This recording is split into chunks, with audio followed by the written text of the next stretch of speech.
Hey everyone, welcome to another episode. I'm Will Hubner here with Mark Mashashik. Big episode today. We're going to go over the king of the court in the NBA.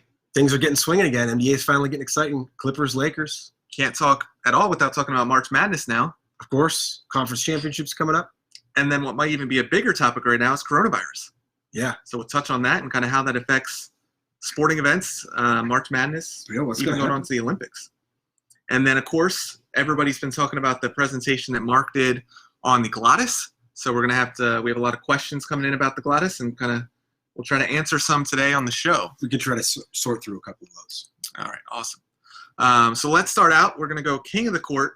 I think if we're talking NBA MVP, it's really flipping, down to three people, right? Yeah. I mean, I feel like 2 weeks ago you were saying it's Giannis, and there's no question. And things have changed for you. I think it's flipped. Yeah. To who? Ron took that game over last night. You see Clippers, Lakers? Yeah, the Lakers are playing well right now. Lakers are playing defense. They're clicking on all cylinders. LeBron's carrying the team. Giannis got a knee boo-boo. Yep, Giannis had a couple games with a knee sprain. It's hard when two guys deserve it. But I could see a lot of people swaying the vote saying, let's get LeBron one more. He's Greek Freak's going to have time to win another one. So what's your overall reasoning for LeBron being MVP? Is that he looked dominant last night. Aesthetically looks better than the other two when you watch him. Yes. All right, so I'm going to get a little bit more objective than Let's that. do it. All right, so here we go. Let's go points per game first off. So LeBron is averaging 25.7 points per game. Mm-hmm. Plays 34.9 minutes per game. Mm-hmm. At his age, that's actually pretty impressive that he plays that many minutes. He's played like 55,000 minutes in his career. So 25.7. Giannis, 29.6 points per game on 30.9 minutes per game. So he's playing 4 less minutes, scoring 3 points more per game. Right. Kawhi, who I think should also be in the mix, 26.9 points per game, 32.4 minutes per game. So Giannis third in the league at 29.6, Kawhi eighth in the league, 26.9, LeBron 11th in the league at 25.7 points per game. Now, if we go to field goal percentage, you got LeBron shooting 49% from the field, Giannis shooting 54% from the field, Kawhi shooting 46% from the field. Both LeBron and Giannis struggle at the free throw line. LeBron shoots 70%, Giannis shoots 63%. But they get there. That's what's important. They do get there. Kawhi's in the 80s. Now, if you then go to assists per game, that's where LeBron starts to pick it up a little bit. So he's scoring 10.6 assists per game compared to Giannis's 5.8 assists per game and Kawhi's 5 assists per game. Rebounds, LeBron's got 7.8, Giannis 13.7, Kawhi 7.4. Who are you giving the numbers MVP to?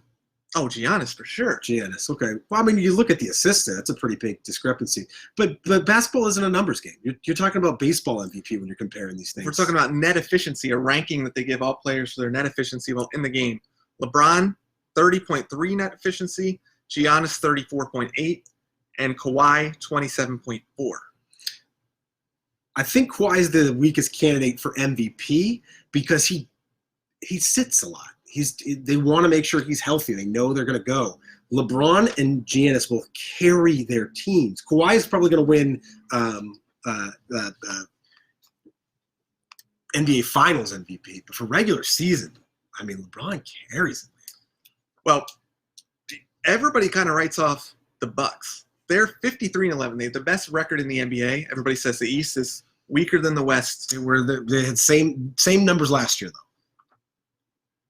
I'm just saying, Giannis playing 30.9 minutes per game. If you go through points per game, just NBA leaders, and you look at like the top 30, and then if you look at the 2 out of those that have the least amount of minutes, Giannis and Chris Middleton.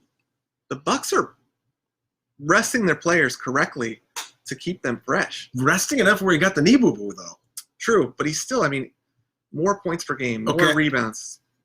No, that's assists. I think it's argued. I think you can argue it. And I think the Lakers are a better team than the Bucks. I don't know. I think the Clippers are still the best team. Even though the Lakers were doing this and the Lakers just beat the Bucks and the Clippers. Right. That's why I say Lakers are the strength. I know it's what's right in front of us now, but man, they look good last night. They couldn't stop Anthony Davis. There's no one on the Clippers to stop him. Anthony Davis not even on this list. Yeah, because it's LeBron's team. That's a debate in itself. I agree with you. But I have heard people say the argument that LeBron's team, yet Anthony Davis is the best player on the team. Ooh, I don't know if I'd say he's the best player on the team. He's the player I'd want the most on my team. But, LeBron plays all 5 positions. He's a 6'9", 275-pound point guard. Oh, yeah. He's incredible. The scary thing about Giannis is I think he's going to get a lot better in these next few years. I do, too. Like, he's shooting 60% from the free throw line, 30% from 3. Like, this is all just his physical skill and abilities. Yeah. Do you think he stays in Milwaukee long term? I do. I think he likes kind of not having the big market. I think he likes, I don't know, the Bucks getting a chance with him. I would like to see that. I'd like to see superstar players be in smaller teams, smaller markets. But final consensus for you? You going? I'm going with Giannis, yeah. I'm going LeBron right now. I know I'm blinded by the lights of last night, but right now, LeBron James. Well, you've mentioned in earlier podcasts, you think Kawhi is the best player in the league. I do, and I still do. But I don't think he does. MVP, there's more that goes into it. There's a leadership level, a level of just he can't carry his team the way these other 2 guys are. He knows you saw it in his knee last year. He just has a tendency to break down. So I think they rest him a little bit. They save him for the playoffs. They're going to make the playoffs. It's going to be fine. And then we see real Kawhi come out playoff time. You think Giannis runs through the East in the playoffs? No. Think Raptors give him some? Yes. But who on the Raptors can guard him? You're putting Ibaka on him? Siakam? He's just so much physically more gifted than these other people. Dude, Toronto looks good. Toronto's going to have to beat him by forcing him to shoot. You got to double him.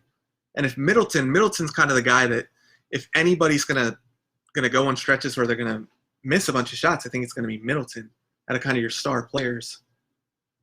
I think it's all about the West regardless, but I think Toronto will give him a run. So are you saying right now you'll go Lakers over Clippers in general for a 7-game series, or just that LeBron is the best player? I'm going LeBron's the best player. I think the Clippers can take him in 7 still. Yeah, they're just players are too good. But man, it's one of the best lineups in NBA history. The Zubac issue bugs me though. It's just so unathletic. It's impressive that the Lakers were able to hold him to 102 points. Extremely. Dude, Kuzma played defense. He had a great game. Yeah, I just don't see that lasting for a 7-game series. It's tough to do. I agree. All right, I'm going LeBron. You're going Greek. Going Greek. And you're going, who do you think takes it right now? The whole thing? Yeah, NBA. Clippers. Clippers best team. Okay. My heart is still with the Lakers. Remember, we started off the season 100%. I said Clippers are bad guys. Lakers are good guys. You said just the opposite. And now I'm kind of rooting for the Clippers with the team they put together. I'm kind of rooting for the Lakers now. but there's a Kobe issue here, too. It's hard to not root for the Lakers with the Kobe issue. It's cool that I really think we're going to see Western Conference Finals all be played at the Staples Center, though. That's pretty cool. Has that ever happened before? I don't think so. When the last time the Clippers were in it? Yeah, it's been a while.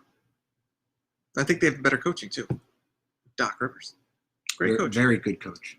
Your guy in Boston when they were really good. He was a fantastic coach there. LeBron also, on a side note, like one of the most cerebral basketball players I've seen in a while. He's the smartest guy out there. Yeah, he's highest basketball IQ. He's a second coach on the court. Yes. He's first coach on the court. Yeah. All right, so here we go. First question comes from Spencer. Says, if Maryland wins the Big Ten tournament, does that make them a 2 seed? Well, that's a good segue to go into conference championships right this weekend. Very exciting time of the year. The madness is coming. Yeah, I agree. I say no. You say no? I think a lot depends on what the other teams around them do. I mean, San Diego State right now not winning their conference championship, to me, they're not a 2 seed. Unless a lot of other teams lose early. That's fair. They are not a 2 seed. That's fair. I think you can make an argument they're not a 3 seed. But I think a lot depends on what happens. Of course. But Maryland's not going to win the conference tournament, so it doesn't matter. Well, we don't know that. Michigan State is hot. You want to start with the Big Ten? Let's do the Big Ten. So yesterday was a huge day for the Big Ten because Wisconsin won on Saturday night, which meant they at least got a share of the Big Ten championship. So Maryland has to play on Sunday and Michigan State have to play. If Maryland wins, they get a share of it. Michigan State wins, they get a share of it. And now you're talking about seeding is ridiculous. You got 3 number 1 seeds, how do you do the tiebreakers? So they all 3 of them won. So now you got Wisconsin's actually the number 1 overall seed in the Big Ten. Right. Michigan State gets the 2, Maryland gets the 3. That was a surprise. Big Didn't expect surprise. that. Maryland really blew it because they had a 2 or 3 game lead with like a couple weeks to go. Mm-hmm. But they look great against Michigan. Now, who was probably going to win this tournament? Dude, anybody can win Michigan this State. tournament. I'm going Michigan State. I would say Michigan State's going to win. My sleeper team. Senior leadership. Huh? What? You don't see that nowadays anymore. I mean, if you're talking senior leadership, you got Anthony Cowan, Cassius Winston, probably your 2 best seniors in the game. Wisconsin, out of nowhere, still not getting much credit. They have a lot of just grit and toughness on that team. You got a bunch of guys who can shoot the ball. They play defense. They're not the most athletically gifted. Champions, Big Ten champions, get the number 1 seed. Well, that's what you get out of Wisconsin. A bunch of Sheboygan boys that all hopped up on cheese balls, and they're tough. They make them tough. It's cold. But Ohio State could win this tournament. Penn State could win this tournament. Iowa could win this tournament. Rutgers could win this I tournament. like that Iowa kid. Which one? The big one. Oh, Garza. Yeah. No credit for Luke Garza. He looks like Matt Garza. I think they might be related. But Luke Garza's averaging like 25 points a game and 11 rebounds. He's averaging a monster double-doubles. He's nowhere to be seen on the draft boards. So you're saying it's up in the air. It's up in the air. I think Michigan State's got to be the Give us a one who's gonna win. sleeper team or 2 heading into conference tournament weekend. Anyone that you see maybe stealing their conference tournament and then making a run in the Sure. I mean, I think if you go into the AAC conference, Ooh, I like this. I would say Wichita State. Just by their history, you know Wichita State's going to make a run. Are they going to win? They're not going to win. Houston's going to win. Houston's the favorite. Now, if you go to I always like to look at the betting lines, see where the sportsbook people are going. So Houston's the big favorite in the AAC. Wichita State and Cincinnati, both the next highest. And then it gets kind of rough with UConn, Memphis, plus 700, 900. I think Wichita State's going to make a run of this. Win it all. I could also see Cincinnati winning it. But Cincinnati's the second best team in that conference. Sure. If we go to ACC, I think that's where everybody's saying the ACC is good. I disagree. You don't think so? 100%. I One like of the weakest conferences. I like some of these teams. Who? Why? Louisville. I like Louisville. If anybody's going to win that conference tournament right now, it's Virginia. I They're like on fire. I like Louisville. Louisville senior leadership. You know, You don't see that anymore. Virginia. You know, who just beat Duke. Virginia. It's not tournament. It's not tournament time. I see Louisville. The senior leadership. That's what I'm looking at. What I want to see is I want to see UNC win this tournament, It'd be hilarious. but they're not going to. You know, bet 400 to 1, 4,000 to 1 on that. Yeah. I think Duke's overrated. I think Louisville's very overrated. Florida State, I think, is a legit team. I like Florida State and Louisville. But I say right now, Virginia's the hottest team, maybe in the country right now. All right. Big East, that's where it gets fun too. Another conference that's very underrated. A lot of good teams. Anybody can win this thing. They're not underrated anymore, though. Creighton and Seton Hall are both in the top 8. Yeah, but I think Butler just too. the public view, we think of Creighton, you don't think of a top 10 team. Fair enough, but you can't label them as one of your sleepers. Okay. Creighton and Villanova, I think Villanova wins the Big East. Seton Hall is also extremely good, but they're Top falling team. off a little bit. Miles Powell, I'm telling you, this guy Miles Powell can is a play. legit player. Providence is good. Marquette, Jordan Howard, or Marcus Howard, excuse me, Yeah. leads the nation in points per game. Georgetown, probably not going to win it. No. Struggling. Big 10, we already talked about. Big 12 gets kind of interesting. West Virginia beat Baylor this past weekend. Sure. That changed some things. Texas Tech, they were in it last year against Virginia. They have a little bit of fight in them. This is my home run pick that Kansas runs away with it. This is the biggest. Kansas minus 150. So you're actually losing money.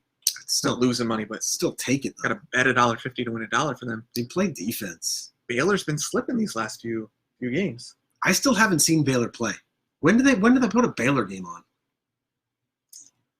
I like the Pac. Pac-12. Dude, I like it. All teams awful in the Pac-12. They're good. They're not. There's going to be, I'll say, no Sweet 16 Pac-12 teams. Arizona, my sleeper Sweet 16. I like Nick Mannion. Me too. That's Another what white, red-headed player. Nico. Nico Mannion. Yeah. What'd I say, Nick? They got a couple good players, though. They got a couple good young players. Oregon's the favorite in that one. I I don't know like- much about I Oregon. like Oregon, too. UCLA, kind of a fun team. Colorado was really good in the beginning of the year. Yeah, they fell off. I think they're a bubble team right now. I think the SEC is interesting again. I think Kentucky's a legit team. I think Auburn is my other sleeper. Auburn's a good Auburn's team. got really good young players. LSU, another good team. Florida, good team. I think that Put your conference staple should on it. anyway. Give me your two sleepers. People outside the top 16 that could make the top 16. Outside of the top 16. Okay. The first one I'm going to go with is Virginia. They're number 17, so a little bit of a Perfect. cheap shot, but they're already talked about them. They're incredible. The other one I think that can go pretty far is Wisconsin. Wisconsin. Okay, I'm going Auburn, Arizona. I like Butler a lot too. Number 24, Butler. How'd Butler get so low? Okay, well, update going into next weekend. It's exciting. Very exciting. We're gonna do a bracket, NCAA brackets for the podcast, right? So all the listeners write in if you want to participate. Got another comment here. UMass better beat VCU. When's the tournament start for them? 8-10. UMass plays VCU on Wednesday. Winner gets Dayton on Friday. In Barclays, Brooklyn, New York. 8-10. Nope. A10 winner? Yeah, we should do it. Dayton runs away with it. Who's the next best? I like Rhode Island. I'm going to say Dayton, extremely overrated. They're going to lose a game. Dayton is going to win. All right. Comment if you have any different thoughts Of course. who you think's going to win. So some of the worry about these events and even into March Madness are how are they going to be handling the coronavirus as the panic spreads throughout the states and even looking further out into the summer, are the Olympics going to be postponed due to quarantines? Yeah. What do you think? Yeah. I think something's going to happen here. I mean, the virus isn't going to go away anytime soon. Do you think Madness is affected? I do. What if like a star player gets it like in the Final Four? I mean, that's tough. I mean, it's known right now for being more on the West Coast than the East Coast, but it's hitting the East Coast right now. Yeah, New York State passed Washington State for most cases. So where do you go? I mean, you're going to limit I think they're still going to play the games, but maybe they Play them all in Ohio. Limit the amount of fans that can get in. I mean, I think there might be There's big cash flow issues with that. Yeah, huge. Money sells. People like I can't see them doing that, but they would have to. Yeah, I would think player and fan safety would be number one. Or do fans just not want to go? Are fans, is the panic so much that people just won't go? I I think feel like the diehard fans right now are going to go. there would be a ticket price exchange that would make you want to go. Like if I could get Final Four tickets and they were $100, I'd be like, wow, probably survive coronavirus. That's a 1 in a million opportunity at a great price. Yeah, it'll be interesting. Olympics will be even more interesting. That's so much money. But then you're looking at transcontinental here. We've got Japan right now as not letting anyone from China or South Korea in the country. And how do you have the Olympics when you're blocking off all these other countries? What are the politics of that look like? Yeah, right. I think they have to delay it. But if you delay it, then you're now competing for other markets, right? You're competing against the NFL, which is very tough for NBC. But you're also changing the training build up for all the athletes. I mean, they're building to peak in August. Is it gonna? I've never seen it before. Yeah, it's not good. Yeah. Comment in and let us know what you guys think is going to happen with this. Just in general life, how many Americans do we think I think we know that if your immune system isn't compromised, it's not tremendously dangerous. But how many Americans do you think are going to get the flu or the coronavirus? You think 50% of people are going to get it? 20%? I mean, they're saying that a lot of people are exposed to it and are asymptomatic, but are carrying the. If 50% of people have it, like everything shuts down. You can't go anywhere. Yeah, I mean, a lot of businesses are taking a hit. The Maryland governor said if you're over 60, just don't leave the house. I mean, we've had patients canceling all their appointments because they're worried about coming into a hospital type setting. If I was old and had a compromised immune system, I'd be really afraid too. Yeah, for sure. Self-quarantine, I guess. You need a yacht and a personal doctor that you can take out on your yacht with you, and you quarantine yourself on your own personal Carnival cruise. You could do that, or you could stock up on as much toilet paper and water as you possibly could. Why do you need? I don't understand. Why do people buy toilet paper? You're self-quarantined for what, 14 days? So you're saying you're not going to be able to leave the house, so you have to have extra toilet paper because you got to stay in the house. Is that the rationale? Dude, Costco sells toilet paper by like the 20 pack. You're telling me that you need more than one roll of toilet paper a day if you're self-quarantined? I buy toilet paper like twice a year. I don't know what people are doing with it. Do I need a lesson in toilet paper? Like, what are people doing with all the toilet paper? The bodily functions don't change. I don't know more. I mean, I guess you could be a little sick, but yeah, the toilet paper doesn't make any sense. So it's a lot. I've gone to Costco for the last Sunday for the past month. No toilet paper. So limit on water too. Yeah, what's with water? I guess a lot of people in this area don't drink public water. I like how most of the population don't drink any water for like the entire year. And they're like, something's going down. I got to get so much water. You got to flush the system. You get the virus and you got to flush it out. Can't do that with orange juice. You need good old American Poland Springs. Bidets are becoming, if anybody's getting a boost. Bidets? You know bidet? I know what a bidet is. Why are they going up? Because they can't get toilet paper, so now people are investing in bidets. Oh, I think we should have invested in bidets years ago. The French have it figured out. It seems far more cleanly. We're behind the times. I think the toilet paper companies suppress the acceptedness of bidet. People think it's disgusting. I think it's much more. You don't see clean. any ads for toilet paper, though. Yeah, you do. What about those bears? Yeah, you know bears that get the Charmin? That's Charmin, yeah. Okay. All right, I think we got a little off topic there, but well, sometimes you gotta address toilet paper issues. That's very true.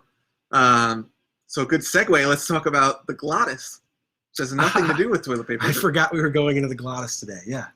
So you did a great presentation. I attended for the Virginia Physical Therapy Association. You were the guest of honor there. Yeah, it was a big hit. On Facebook Live. It's on the Virginia Physical Therapy Association page. It's on our page. And interesting things that most people don't think of as physical therapy helping.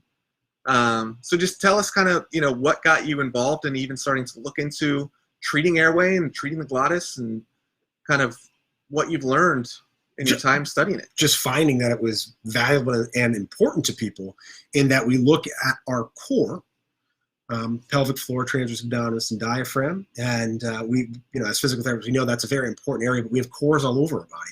And the core of the larynx and glottis is one as well. And the position of the tongue on the roof of the mouth is really important for stability. In athletic performance, in your ability to stabilize your system, it's very, very valuable. But it's also important for other conditions where we need stability, like anything that you think you need the core for. You need the glottis to stabilize in order to be able to stabilize your cervical spine. So tongue to the roof of the mouth, good glottis hold, good mobility of the glottis so it can move up and down. It can open so that your airway can open. You can breathe. A lot of airway-based conditions coming up through the obesity epidemic. Well, I know we're not just removing tissue. We can make the airway bigger so that you can breathe with conditions like sleep apnea. This is really exciting. Just a little bit different topic in physical therapy that I think we can help people with. And I think it's interesting to research that we're seeing with different positioning of the jaw and different positioning of the tongue, improve 40 times, improve vertical leaps. It's not the first thing you think of, but something that is a valuable thing to continue researching. So I think when most people think of the core, having a weak core, maybe you think of lower back, or you think of, maybe having back pain. Often people get back pain and said, oh, you got to do core exercises. Yeah, I think core is an interesting topic, and that, talking through a lot of patients with this, it's the idea of strong or weak. When I don't think that's the right way to be looking at it. It's about having good control of the muscles and be able to coordinate them in a way that keep your tissues healthy, that keep your nerves moving, that keep you stable. I've treated bodybuilders before. 8-pack out crazy, can do 1 million crunches, has back pain. They don't have good control of their core.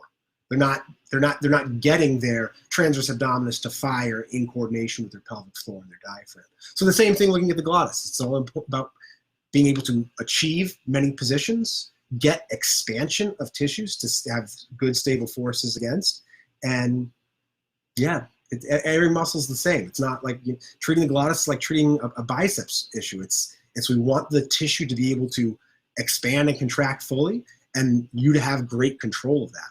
But I think sometimes the idea in patients, the strength is overemphasized. There are very strong people who don't move functionally and still have pain. So it's about having pure quality of control is I think what's most valuable for the glottis patient or any patient really. One of the interesting parts of the presentation I thought was when we were talking about kind of airway and having like a narrow jaw. Sure. And I believe you were talking about dentists. We send a lot of our children to the dentist and orthodontist and you get braces and corrective type things. And you were mentioning that can have an effect on kind of shoving your teeth into different places, kind of moving things around or making it more narrow. And it can lead to some airway deficits in the future. Sure. Good orthodontics can be obstructive. Poor orthodontics can be obstructive. It can also be used in a way that is positive to help the airway stay open. But yeah, when you see tiny, small maxillas, these little maxillas that are all squished up, there's no base to put the tongue against. There's nothing to stabilize against. It's all contracted and you can't achieve expansion to use your tongue and glottis the way that evolutionarily we developed to be able to do. To be able to do all the things functionally that we want to do. So yeah, there's different theories of why the maxilla and the maxilla refers to the upper jaw or the palatine bones that separate into two pieces to make it. Why we've developed more narrow ones is just decreased tongue use through suckling early on in life, just more processed foods, less fibrous foods, so we're using our tongue less to push on the maxilla. The tongue pushes on it early in life and widens it. It's you don't see much fusion out of the maxilla until post-puberty, so it's actually very mobile. You can see these the orthodontics, they use palate expanders and things like that early in life to get it to expand, and it even has a degree of mobility later into life, as long as it isn't, as long as we aren't too old. So there's all ways that you can achieve mobility, and just looking at the airway the same way we'd look at any other muscle, being able to achieve more motion, more stability, more strength. In the presentation, you actually demonstrated some treatment of especially thinking about mobilizing the palate on the top of the mouth. Yep. And it was pretty clear to see if you look at kind of the person you had beforehand, looking kind of that camera angle inside the mouth, and then after you mobilized it, the differences in kind of how it was now more expanded. It was pretty easy to see, and I think that's correct. Objectively tough to measure something like that. You could do it with a CT cone beam scan, something that I was thinking out, that was a question that was brought up. But the changes that we're making from a physical therapy standpoint are to improve end feel and get the cranial nerves to be in good position moving out through the subcranial area. I'm not going to say that the changes that we make with a maxilla distraction are carry over as much as something like a rapid maxillary expander does, but it certainly has a help in getting the tongue to a good position on the maxilla, which is very, very important for stabilizing the glottis and getting stability of an important part of our system. You also mentioned sleep apnea is kind of a big thing, right? So sure. People not getting good airway, air going in and going out. So in terms of sleep apnea, a lot of people use a CPAP machine. Yep. And in your presentation, you were talking about how a CPAP machine might not actually be changing the airway as much as we think it is. Right. So the CPAP machine doesn't seem to make big changes in airway dilation. It just forces the air into the airway, which is a very effective way of increasing O2 levels when you're sleeping at night. But it is an uncomfortable process. Some people cannot get comfortable with it. And I think airway treatment combined with physical therapy can only make CPAP more effective in being able to deliver the air, or potentially, ideally, get the glottis and mandible and maxilla into a position where you just are able to breathe. Exactly. So you're saying from physical therapy standpoint, or kind of the idea of what you're actually trying to do is dilate the airway. Yes. Get that expansion. Get the maxilla forward so the mandible follows it, so that the tongue can come forward and sit in the roof of the mouth as opposed to sitting in the back of the throat. Where you hear people snoring, they're just choking on their tongue. Yeah. Get it open, expansion. If you want stability, you need to create expansion of the pelvic floor, expansion of the diaphragm, expansion of the maxilla and tongue forward onto it. Yeah. Interesting stuff. Yeah, it's a novel topic, but it's exciting to, explore something that we don't think of as conventional physical therapy and a way that we can help more people. It was the most viewed video that the Virginia Physical Therapy Association has had so far. Yeah, I think the idea is it's a novel topic and people are just interested in it. Love to answer questions about it or just even do some treatments with skeptics if you're a skeptic and you'd like to see some treatment.